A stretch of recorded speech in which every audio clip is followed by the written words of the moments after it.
Yes, I just got back from running some errands, riding around on my scooter. Today was a great day for riding my scooter. I didn't need a jacket or anything. And I got two women liked my t-shirt. Check it out.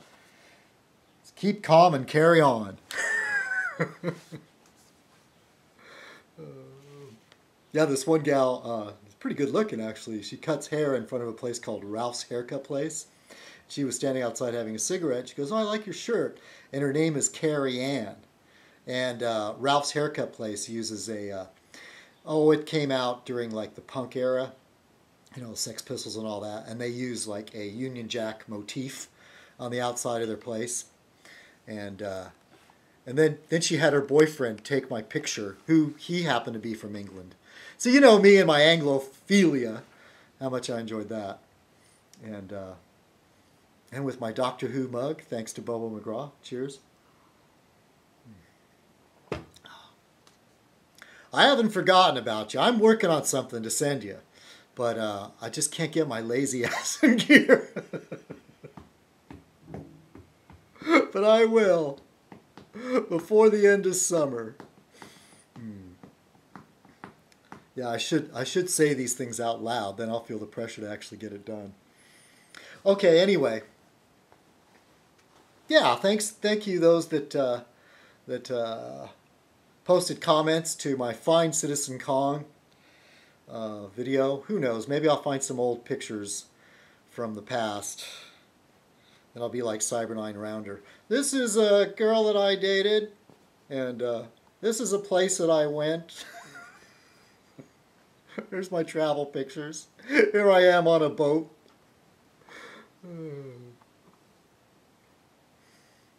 Yeah, I won't do too much of that. I'll try to do stuff that's in the now, mostly. I don't know. Can't help it. We reach a certain age, we start looking backwards, don't we? Because there's so much less to look forward to. All right, time to don the fez. Oh, did I congratulate Lammy Sinclair for yeah, congratulations, Lammy.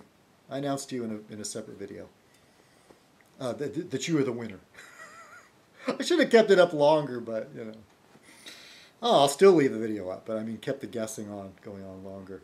But one of the things that sets people on the wrong path is that they assume that I wore glasses when I was a kid. And no, I didn't start wearing glasses regularly till I was in my mid-20s. Yeah, I have an astigmatism in this eye. It's not lazy eye, idiot. He's not a doctor, it's for sure. I have an astigmatism. And as I got older, it got worse.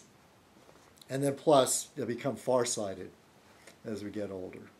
I seem to have more of a problem with that.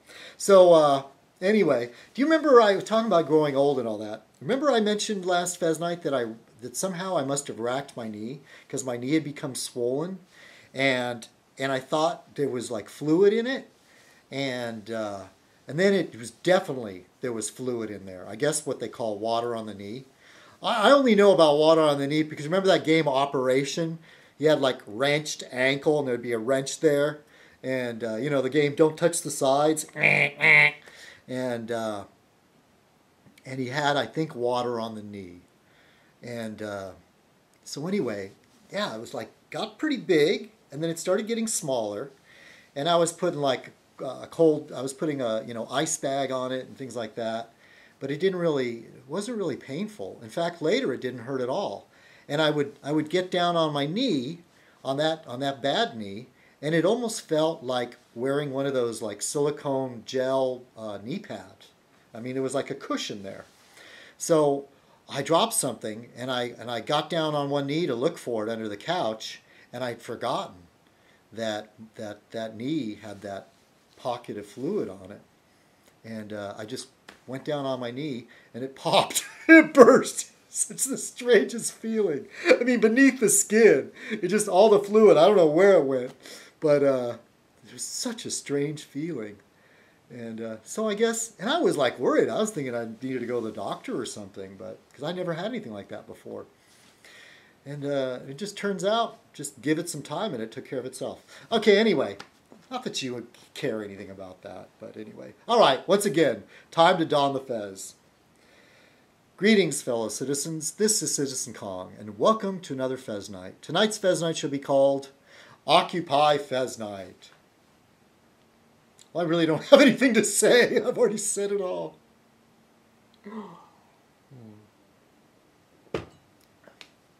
God, I'm such a lazy bum. But today I finally took care of some stuff. And went out and about. What did I do? I don't know if any of you know, but I buy my cigarette tobacco in bulk and roll my own. So I went out to score some more tobacco. It's one of the things I did.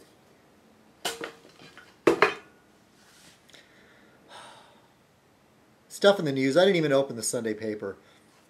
Oh, I saw one headline in the Galapagos Island. This giant turtle.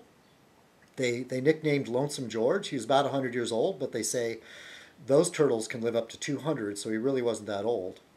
But he was the last of his subspecies, the very last, which is kind of sad. I mean, I saw a thing on QI once where they were talking about how the sailors arrived on this island, one of those Galapagos Islands, or maybe it was another island, but the same situation. There were all these giant sea turtles. And they were just, I guess sea turtle is one of the most delicious things ever that you can eat. And they just gorged themselves on these turtles and they hunted them to extinction or near extinction. In this case, there's one last holdout, but I thought that was kind of sad. And I don't know if you folks over there in that watch in the UK or in Ireland or Europe, I don't know. I got a couple people. I have a feeling official CIA channel. You're British, because you use words like stripy, and you don't say pants. You say trousers. And what was one of the other ones? Oh yeah, you said about the war that it would be a violation of health and safety. And for the Americans, correct me if I'm wrong, but health and safety is sort of the equivalent of the American OSHA, Worker Occupational Safety something. Might be similar, but it's probably probably health and safety is probably a bigger agency. Yeah, what was I going to say? Oh yeah, so the thing on my I guess Find Citizen Kong video. Oh yeah, I was going to say for you people over there. What was I going to say? I was going to explain something. I'm just a mess. I'm drinking coffee. I was running around, getting kind of wired. Yeah. Not eating that much today. Eating calms me down, so I'm kind of like, hey, yeah, like Cyber9 Rounder says I have mental health issues. Well, that's even more incentive to watch Fez Night every week, because you might see me have that final meltdown right on camera. So, yeah, God, this time I usually lose my train of thought and I come right back to it, but I completely lost it this time. Had something to do with guessing stuff. Oh, no, I was going to explain something to people in guess it doesn't matter. I can run the tape back and look and go, oh yeah, that's what I was talking about. I better just stop now. I didn't really have much to say, but I just wanted to make a Fez Night, just to say I made one. So I was talking about stuff in the news. Well, yeah, I know what I was going to start talking about. I don't know if this is big news over there in Europe or the UK, but Sandusky, I guess he's a college football coach. I don't really follow sports. There's a little moth flying around here. I don't really follow sports all that much, but apparently he's some big shot in college football. Apparently, a coach of some sort, and he had this like charity for underprivileged boys, and turned out it was like the perfect thing for him to meet young boys and get to know them. And God, some of these things that the amazing thing is how many people saw things that should have made them wonder, or they out and out knew, and they didn't say anything. And if these were the kids of faculty members or brothers of team members or whatever, it would have come out a lot sooner, and I don't think he would have risked it. But because these were underprivileged kids that were thinking, oh, I'm all lucky here. I get the chance to hang out with this college football coach and, do stuff, like it was an opportunity to get out of the ghetto or whatever. And he used that. He used the fact that they were underprivileged, that they would be less likely to say something because they didn't really have anybody they could say it to, really. I mean, that's the way I look at it. I think it would have been much different if he was molesting the boys of his friends and faculty, etc. Anyway, and I mean, there were accounts of him, grown man, showering with the young boys, like they're in them. And he's like, oh no, I'm just having fun. I'm just mixing it up. Anyway, they found him guilty, I think, on 45 counts of a molestation. And it's almost going to be life in prison. I read something that's like sentenced to 450 years or something like that. Which is what they need to do, because technically in the United States, if I remember correctly, that one life sentence means that I think you're eligible for parole in 20 years or something like that. I don't know. There's a reason why they do these super long, because it's every so many years you're eligible of a sentencing, you're eligible for parole. And if they do like a 400-year sentence, then you're not going to live long enough for a parole meeting. I mean, Charles Manson goes up for parole every now and then, every so often. I think he's so old now, that's probably his last parole hearing, not too long ago. Anyway, then that, and I think some priest was convicted, a cardinal, or he's on trial, or I think they busted him for keeping the priest molestations on the down low. I mean, well, he wasn't himself molesting priests, but he sort of covered for some priests. Kind of seems to be this pedophile stuff seems to be kind of big in the news recently. I won't go much further, but I thought of something else right now. Okay, some of you saw my video with Chip that I made. I sent Chip Franklin an email, and he actually answered it. And it's funny how I got into an argument with this guy over, I don't know, he said I was the pot calling the kettle black, but I don't think that was an accurate analogy at all. Maybe somebody in glass houses, maybe, but anyway, you'd have to go back and look at the video to know what I'm talking about. Hell, I don't even know what I'm talking about. But I thought about something again, but I don't think it was worth making a separate video for it. But maybe I should have. Maybe I would have got a lot of hits on it. But recently in San Diego, we have the Coronado Bridge, and occasionally somebody will jump from the bridge to commit suicide. And when they have a jumper on the bridge, this person apparently, I don't think they did jump, but while this is going on, the Coronado Bridge is a pretty important link between Coronado Island and downtown San Diego. And it links in there with the freeways, I-5 North, and etc. And so when somebody's on there trying to jump, it really, really messes up traffic. And especially this was going on in the morning when everybody's trying to get to work. And so Chip Franklin, I have to grant him, a lot of time he just pisses me off and he seems like a heartless bastard and everything. But he did more than once mention about feeling something for the person that would feel bad enough about life that they would want to take their own life.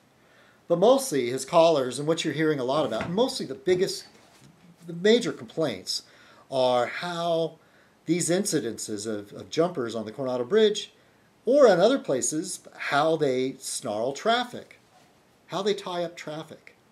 And you know, the major concern with people is how it's messed up their day, so they couldn't get to work.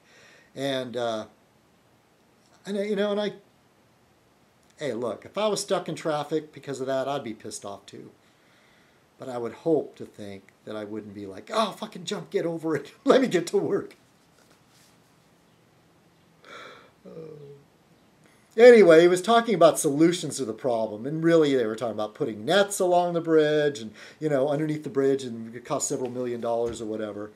And I don't know, patrols or whatever. Then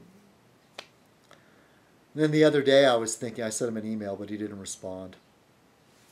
But I sent him an email that was titled, Legalize Suicide.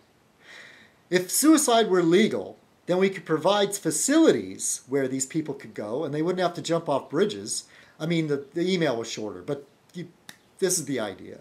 If suicide were legal, they could open up facilities, suicide shops or clinics, and that way they wouldn't have to tie up traffic or jump off buildings and hurt people, or police suicide where, you know, they provoke the police into shooting them, or the nut jobs that will jump in front of a train or pull a car in front of a train and kill a bunch of other people, you know, when the train goes off the rails. There's a lot of times people commit suicide, they bring other people with them, which is awful. Now that person deserves to go to hell, really, for doing something like that. If you want to take your own life, that's your business. That's the way I see it. And I don't really see suicide as so much cowardice. I think it's really got to take some balls to do that. Jump off a bridge, you know. I guess the wimpy ways to do it is carbon monoxide poisoning. But still, you're working your way up to saying, I'm going to kill myself. I don't know. It's a deep subject, you know. But I think society is a little bit unfair to people that feel that bad about things. Anyway, let me know what you think. Should we legalize suicide?